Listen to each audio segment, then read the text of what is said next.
똑해진다. 드라이브 스루 시사 주진우 라이브.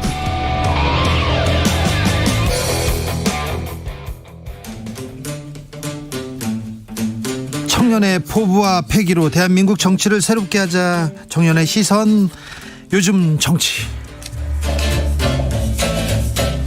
2030 청년 정치인 어벤져스입니다. 청벤져스 각자 소개하고 시작하겠습니다. 네, 안녕하세요. 더불어민주당 비대위원 권지웅입니다. 네, 안녕하십니까. 국민의힘 김용태 최고위원입니다. 네, 앞으로는 인사도 김용태 최고가 먼저 해야 된다. 아, 네. 그렇게 여당이 바뀌었습니다. 네, 맞습니다. 김용태 최고? 예, 네. 예. 네. 김용태 최고 윤재순 비서실 비서관한테 또 한마디 하셨더라고.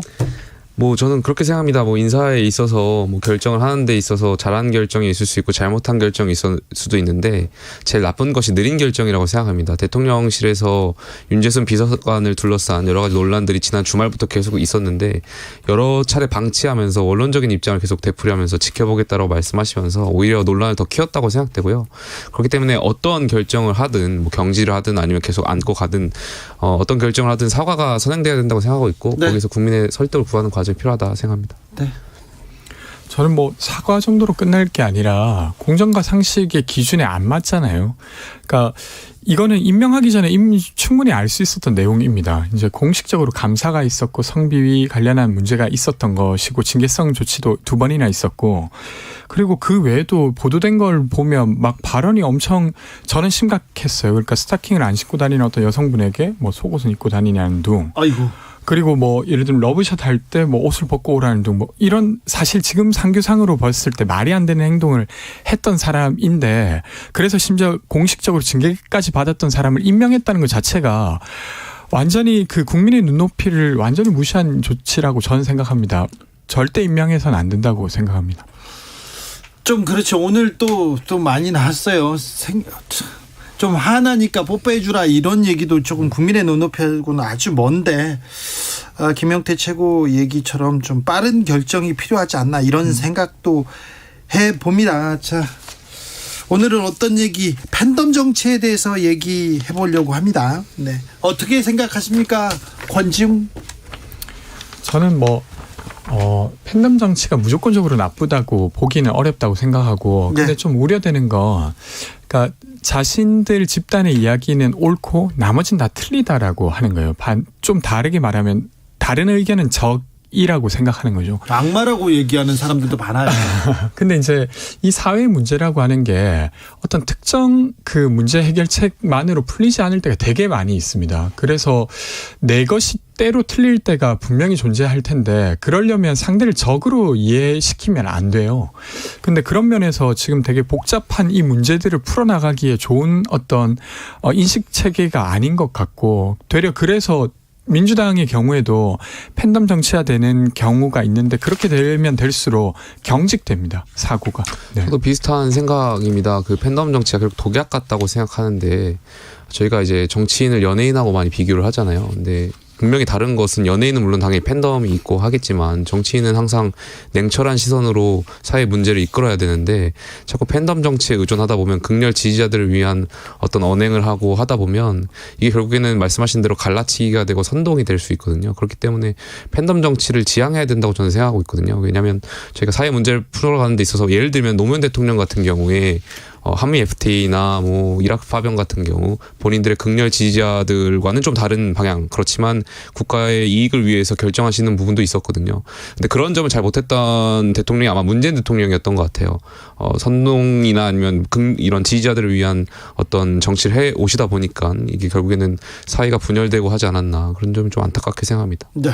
팬덤에서 또 문재인 대통령으로 넘어갔습니다. 자, 팬덤이 네네. 가장 강력한 분 중에 한 분, 강영석 후보는 어떻게 되는 겁니까?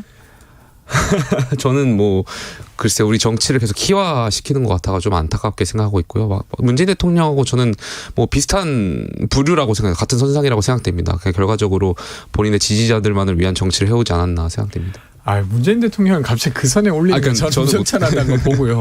근데 저는 이게 지금의 이재명 후보의 경우에도 개딸, 개아들 이렇게 있잖아요. 그러니까 근데 그게 이제 아까 말했던 상대를 다른 생각을 적으로 만드는 부분을 좀 빼고 나면 네. 정치라고 하는 게 되게 사실은 좀 문턱이 높았어요. 네. 근데 그게 이제 좀 문턱이 낮아지는 어떤 조직 문화를 가지고 있는 정치 집단이다. 이렇게 이해하면 그 면은 저는 좀 긍정적이라고 생각합니다. 근데 이제 그것이 아까 말한 대로 다른 의견을 적으로 만드는 어떤 열정적 조직이 되는 순간 이게 사실은 이 사회에도 좋지 않고 그분들에게도 너무 사고가 다치는 거니까 좋지 않을 거라고 그러니까 생각합니다. 지금 이재명 후보 말씀하시면서 이제 개딸을 말씀하셨는데 저는 일단 개딸이라고 표현한 것 자체도 뭐 별로 좀 썩 좋진 않은데 어감상 그 이해가 안 가는 것 중에 하나가 그 제가 오면서 이 개딸 현상에 대해서 좀 찾아봤습니다. 그래서 인터뷰한 기사들이 있어가지고 좀 봤더니 이분들이 이재명 후보를 지지하는 이유 중에 하나가 이제 민주당이 권력형 성범죄를 반성했다는 식으로 이제 얘기하고 여성의 인권을 옹호했다는 것처럼 말씀하시는데 지금 계속해서 연이어서 권력형 성범죄가 벌어지고 있고 여기에 대해서는 글쎄요 저는 이분들이 계속 이재명 후보를 지지하냐 하에 나가는 거 자체가 좀 논리적으로 맞지 않다고 보고요. 누가 뭐래도 팬덤이고 이렇다면은 저는 민주당이 잘못하는 것에 있어서는 이 지지층이 더 따끔하게 목소리를 내고 해야 되지 않나. 그렇죠. 생각합니다. 근데 뭐 사실은 이재명 후보가 성비위와 관련된 뭐가 있었던 건 아니잖아요. 그러니까 뭐 그 당내에 있었던 일과 이 개딸 개 아들이 계속 활동을 이어가는 건 뭐 그렇게 뭐 연결되는 지점은 아니라고 봅니다. 성비 사건 없었지만 그 과거의 행태나 행적들을 보면 근데 그걸 이제 사실이라고 믿는 측이 있고 그게 이제 사실이 아니라고 확인이 되고 있는데도 계속 그렇게 주장하는 측의 이야기를 꼭 이분들이 받아들여야 될 이유는 없죠. 현재 법무부에서는 한동훈 신임 법무부 장관이 취임식을 하고 있습니다. 공식 업무가 개시됐는데 이 부분에 대해서는 어떻게 보십니까? 한동훈 법무부 장관 임명됐습니다. 저는 세 가지 면에서 좀 부적절하다고 봤어요. 하나는 내로남불적인 것인데요. 그러니까 자녀가 입시 과정에 있어서 사실은 제가 보기에는 새치기가 있었던 거예요. 부모의 도움으로 표절이나 대필 등. 근데 그것이 정확히 사실인지 아닌지까지는 아직 확인되었지만 반대로 그것이 거짓이라고 확인되지도 않은 채로 임명을 했다는 게 하나고요. 두 번째는 법무장관인데 사실은 그 의혹을 제기하는 그 해당 기자를 고소했어요. 그러니까 신상과 관련된 부분이면 저는 조금 이해가 되는데 그게 아니라 의혹 제기를 충분히 받아야 될 시기에도 그걸 위축시켰던 되게 억압적인 법무장관이라는 측면이 부적절하고 세 번째로는 입법부를 되게 무시하는 듯한 이야기를 계속합니다. 그러니까 뭐 야반도주라고 표현한다든가 입법 과정을 그리고 청문회 내내 사실 입법부의 어떤 절차가 본인이 보기에 부적절하기 때문에 마치 그렇게 만들어진 법은 지키지 않아도 되는 것처럼 이야기를 해요. 근데 그런 면에서 그런 내각 국무위원이 서게 되면 사실은 계속해서 충돌이 있지 않겠습니까? 뭐 세 번째 말씀하신 그 뭐 입법부를 무시하는 듯한 태도를 보인다고 말씀하신 건 좀 오해인 것 같고요. 어제 대통령께서 시정연설에서도 의회 민주주의를 강조하셨듯이 아마 내각의 많은 장관들께서도 이 의회 민주주의 입법부를 굉장히 존중하고 있을 거라고 저는 생각합니다. 그렇기 때문에 그건 좀 오해라고 말씀드리고요. 그다음에 법무부 장관 후보자가 그 기자 고소한 거에 대해서는 뭐 법무부 장관 이전에는 저는 당연히 개인의 어떤 권리 차원에서 하실 수 있다고 보는데 이 부분은 아마 장관께서 좀 현명한 판단하시지 않을까 생각합니다. 뭐 제 개인적인 생각이지만 이제 장관이 되었으니까 아마 뭐 취하를 하시든지 하시지 않을까에 대한 생각도 있고요. 전 전반적으로 한동훈 법무부 후보자의 인청을 보면서 지금 말씀하시는 그런 의혹들이 저는 뭐 잘못됐다는 것을 좀 보지는 못했던 것 같습니다. 그렇기 때문에 저는 이번 인선에 있어서 뭐 적절한 인선이라고 보고요. 앞으로 법무 행정에 있어서 잘해주실 것이라고 믿고 있습니다. 그러니까 뭐 이제 한동훈뿐만 아니라 정호영 후보라든지 아니면 지금 이시원 공직기관 비서관이라든지 총무비서관까지 고려하면 정말로 나중에 설명이 될까?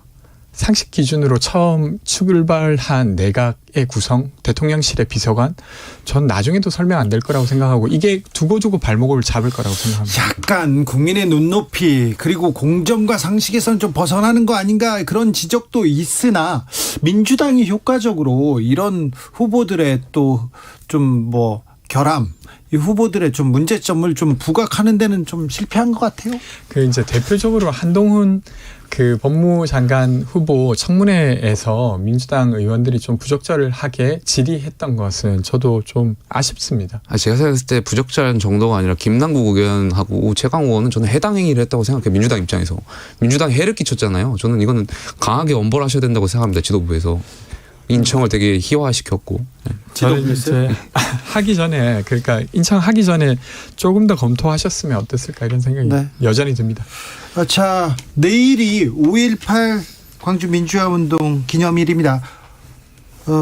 김채국께서도 내려가시나요? 예, 저는 내일 아침 일정 끝내고 내려갑니다. 아, 광주로. 그래요? 예. 바로 회의라고 저희- 지도부가 다 갑니까? 지도부랑 의원들께서는 특별 열차를 다 해서 109명 전원 가는 걸로 알고 있습니다. 그렇습니까? 네. 가셔서 대통령께서도 가시는 걸 원하고 있고 또 전원이 갑니까? 예, 국회의원 전원이 가는 걸로 제가 오늘 오전까지는 그렇게 이야기를 들었는데 전원이 가서. 예. 네. 저는 그 5.18에 대해서는 저희 당이 계속해서 더 강조할 필요가 있다고 보는 게 과거에 저희가 부적절한 언행으로 자기 부정을 했다고 생각합니다. 왜냐하면 저희가 김영삼 대통령을 배출한 정당이고 YS가 5.18 민주화운동을 승격하면서 실질적인 보상을 해왔던 분인데 이분이 해왔던 그런 DNA가 있는 정당으로서 과거에 5.18 망언을 했던 거에 대해서는 좀 굉장히 부적절했다 생각하고 진정성 있게 계속 다가가야 된다고 생각합니다. 저는 국민의힘 내부에서 김용태 최고처럼 생각하는 사람들이 더 많아졌으면 좋겠습니다. 네. 근데 이번에 사실은 강원도지사 공천을 한 걸 보면 김진태 의원 전 의원을 공천했어요. 네. 그러니까 3년 전만 해도 5.18에서 우파가 밀리면 안 된다. 그리고 막 되게 존경하는 사람으로 지만원 씨를 지목했던 그 사람이 이번에 사과하듯이 슬쩍 하고 이제 공천이 됐어요. 저는 국민의힘이 여전히 실질적 조치 안 하고 있구나 싶고 또 하나 더는 민주유공자법이랑 부마항쟁 그 관련자를 유공자로 인정하는 법이 계류돼 있습니다. 근데 특히나 부마항쟁 같은 경우는 국민의힘에서 먼저 발의를 했어요. 근데 이 두 법안이 사실은 통과되어야 되는데 이걸 막고 있는 게 국민의힘입니다. 그래서 저는 5.18을 제대로 인정한다고 하는 건 한국 사회의 어떤 민주화 운동을 제대로 인정하는 것이고 그렇다고 하면 나머지 민주화 운동 역시도 인정했으면 좋겠는데 그런 조치가 없이 그냥 거기 가서 의원들 다 같이 앉아 있는다? 저는 어떤 면에서는 좀 기만처럼 보일 수도 있다고 생각합니다. 네. 김진태 저희 후보 관련해서는 뭐 과거에 본인이 잘못했던 부분이 있으니까요. 앞으로 계속해서 진정성 있게 나가가셔야 된다고 생각하고 있습니다. 저도. 네. 한동훈 법무부 장관 취임사에서요. 검찰의 일은 국민을 범죄로부터 보호하는 것이며 할 일 제대로 하는 검찰을 두려워할 사람은 오직 범죄자뿐이다. 이렇게 밝혔습니다. 이 말은 어떻게 보세요? 검찰을 두려워할 사람은 오직 범죄자뿐이다. 검찰이 옛날에 없는 범죄자도 막 만들고 그랬거든요. 간첩도 만들고 그랬거든요. 그래서 저는 막 무서워요. 그런 검사들. 정치 검사로 보이는 사람들이 막 앞으로 나오지 않습니까? 아니 수사 열심히 하고 범죄자 잘 때려잡으면 박수 치죠. 그런데 그렇죠. 자꾸 정치를 하려고 하는 사람들도 있었고 이상한 분들도 많았거든요. 그러니까 이번에 사실 공직기관 비서관이 딱 그 사람이지 않습니까? 아이고, 네, 제 담당 검사였어요. 아우, 난 보기 그 사람을 다시 그 사람 이름을 떠올리는 것 자체가 좀 공포예요. 뭐 그게 이제 국정원에서 증거를 조작했다고는 했지만 그 조작된 증거를 가지고 계속 재판을 이끌었던 담당 검사고 그 일로 사실 징계까지 받았어요. 근데 그 사람이 예를 들면 이제 내가 그 정부의 되게 주요 요직에 임명되려고 하면 공직기관 비서관의 의견이 꼭 있어야 됩니다. 거기에 초안을 만드는 사람이 된 거예요. 저는 검찰공화국의 오명을 벗어야 될 윤석열 정부가 되려 스스로 검찰공화국을 만들고 있고 더 나아가서는 부적절한 검사를 임명함으로써 되게 부적절한 검찰공화국까지도 되는 것 같아요. 김용태 최고. 저도 뭐 여기 네. 검찰 그리고 내각에 너무 많은 검찰 인사들이 있고 거기다가 또 대통령과 친한 검찰들이 우르르 이 정치권에 배치되는 거는 좀 우려하는 사람이 있습니다. 많이 우려들 하십니다. 왜냐하면 대통령이란 자리가 많은 각계각층의 다양한 직업으로부터 많은 이야기를 듣고 균형 가진 시각을 가지고 필요가 있다고 하는데 이제 한정된 직군을 통해서 이제 조언이나 이런 정보를 얻게 되면 편향된 생각하실 수 있다라는 지적이 있을 수 있다고 보는데요. 다만 저는 일단 이 검찰 공무원 대통령께서 오랫동안 같이 호흡 맞춰왔던 분들과 또 같이 일을 하면서 또 긍정적인 부분도 있다고 봅니다. 그래서 너무 처음부터 우려하는 시각을 보실 필요는 없이 좀 지켜봐 주시면 근데 좋을 것 우려가 같습니다. 되지 않습니까? 조작된 증거로 재판을 이끌었던 검사. 그러니까 그 부분에 있어서도 저도 뭐 당연히 윤석열 정부가 자유를 존중하는데 이제 말씀하신 대로 인권을 자유를 개인의 자유를 잘 못했던 그런 전례가 있었던 분을 비서관을 앉히는 것 자체가 저는 여기에 대해서 국민들께 좀 납득할 만한 설명이 있어야 된다고 생각합니다. 그러니까 납득할 만한 설명은 그냥 친하다 말고는 지금 설명이 안 되는 것 같아요. 네. 친해요. 두 분이서 친했답니다. 그 대구지검에 있을 때 같은 차를 타고 다녔답니다. 자, 그런데요. 선거 때만 되면 정치권에서 청년 외치지 않습니까? 이번에는 어떻습니까? 이번에 청년 정책 어떤 얘기가 나옵니까? 잘 안 나오네요. 그렇죠. 지자체 차원으로 가다 보니까 예. 좀 덜 부각되는 것 같기도 하고, 민주당 같은 경우는 돌봄 정책을 좀 우선으로 내세웠습니다. 돌봄이요? 그러니까 아이 돌봄 그리고 어르신 돌봄 관련한 것이 사실은 되게 30대 청년들 에게 많이 연결되는 부분이에요. 그래서 그런 부분을 이야기하긴 했는데 정책이 막 부각되는 선거 같진 않네요. 어젠가요, 오세훈 송영길 후보가 뭐 청년들과 만난다고 홍대를 걸었습니다. 그 부분은 어떻게 보셨습니까, 김용태 최고? 뭐 저는 당연히 2030도 우리 사회에 많은 그 숫자를 차지하는 유권자고요. 이분들의 생각을 전달하고 또 이분들의 생각을 읽는데 정치로서 가장 중요한 부분이라고 생각합니다. 그렇기 때문에 뭐 앞으로 이런 행보가 더 많아졌으면 좋겠고요. 저는 잠깐 소개하자면 어제 저희 경기도지사 김은혜 후보께서 청년 정책을 여러 가지 발표했습니다. 그 중에 하나가 이제 원가 분양 주택, 원가 주택을 경기도 25만 개, 그다음에 임대 주택을 2만 호를 더 공급하겠다고 강조하셨고, 또 전역 지원금, 장병 전역 지원금 100만 원을 지급하겠다 말씀하셨으니까요. 많은 유권자, 경기도에 계신 유권자분들께서 이번에 경기도지사의 선거에 공약 같은 거 잘 비교하시고 현명한 선택을 하셨으면 좋겠습니다. 딱 또 경기 공약 가져왔네요. 아니, 이번에도 병사 월급 200만 원처럼 또 어기시는 거 아닙니까? 경기지사, 그러니까 경기도에 있는 사람은 저렇게 병사들 뭐 전역할 때 돈을 준다. 예, 네, 맞습니다. 알겠습니다. 1281님, 정치가 내 편 아니면 무슨 원수 다르듯이 무조건 반대만 하니까 정치는 내가 바르다가 아닌 바르게 협의해가는 협치인 것인데 정치 수준이 좀 아쉽습니다. 이렇게 안타까워하셨고요. 조성빈님께서는 팬덤도 좋은데 맹목적이기보다 자기가 좋아하는 정치인이 올바른 방향으로 갈 수 있도록 검증도 요구하는 것도 건강한 팬덤 아닌가, 이렇게 그쪽으로 지향해야 될 것 같습니다. 이렇게 생각합니다. 당 차원에서 청년 정치인들 잘 활동하고 잘 활용하고 있다고 보십니까, 권지웅? 이번에 저희가 원래 청년 공천 30%를 하려고 했는데 네. 지금 결과가 나왔는데 좀 거기에는 미치지 못해요. 근데 그래도 한 600명 가까이 되거든요. 이번에 선거에 나온 분들이? 네. 그리고 이번에 저희는 또 청년들을 가번에 배치하려고 하는 지침 같은 게 있어가지고 아마 당선율은 더 높을 걸로 보입니다. 그러면 이제 과거와는 달리 좀 젊은 정치인들이 지방의회에 들어가게 되는 거예요. 그래서 저는 좀 기대가 크고, 저는 이번 주 목요일부터 그런 청년 정치인을 지원하러 지역을 돌아다닙니다. 그래서 그분들이 선거 과정에서 좀 잘 부각되고 검증받을 수 있도록 애써 보려고 하고 있습니다. 선거 때 청년들 참 막막하고 힘든데, 그죠? 네, 맞아요. 진입이 너무 힘들어요. 맞습니다. 뭐 실질적으로 저도 이제 여러 지역을 돌아다니다 보면 많이 현실적으로 뭐 돈에 대한 문제라든지 뭐 많은 지원을 많이 이야기하시는데, 뭐 거기에 좀 저희가 이렇게 노력할 수 있는 부분, 보답할 수 있는 부분이 많이 적어서 좀 안타까운 마음 가지고 있습니다. 네. 선거 때 청년들 지원하겠다 이런 정책들 막 쏟아지지 않습니까? 예. 근데 선거 끝나면 좀 사라지는 게 많았는데 끝나고 좀 성공적으로 이거는 자리 잡았다, 이런 정책이 있습니까? 지금 어쨌든 저희 그 이번에 병사 월급이 좀 뭐 당초에 이제 취임 즉시 이행하겠다는 거였는데, 어쨌든 이 과정에서 공약이 좀 늦춰지긴 했지만 저는 이거는 장병들한테 정당 권리를 보상할 수 있다는 점에서 좀 높게 평가하고 싶습니다. 네. 아직 대선 이후로 집행되었다고 보기는 지금은 어려우니까 그렇게는 아닌데, 그래도 서울시 청년 수당이라든지 이런 것들은 그런 어떤 청년들이 만든 정책이었어요. 예. 그래서 그런 면에서는 좀 청년들의 목소리가 유의미하게 정치권을 통해서 행정으로 반영되는 이런 사례들은 저는 꽤 있었다고 생각합니다. 네. 네.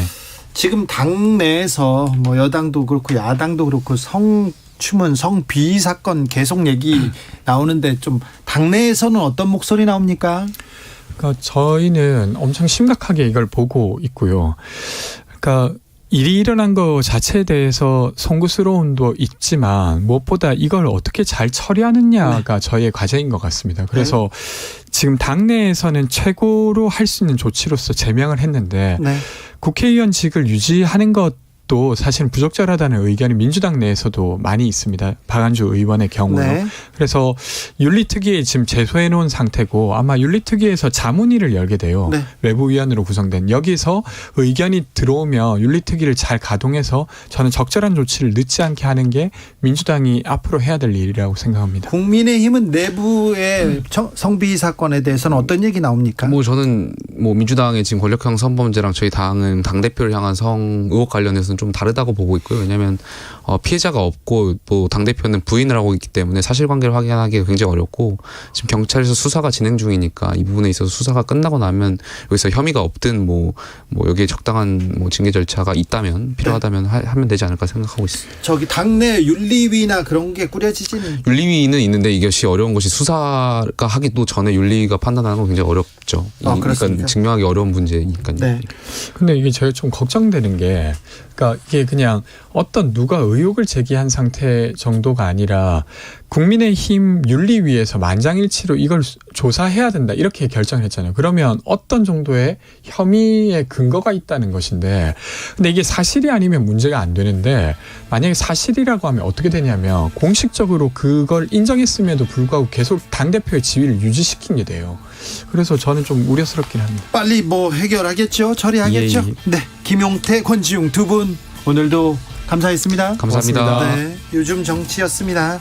주진우 라이브는 여기서 인사드리겠습니다. 돌발 퀴즈의 정답은 9,160원이었습니다. 최저임금 9,160원입니다. 저는 내일 오후 5시 5분에 돌아오겠습니다. 지금까지 주진우였습니다.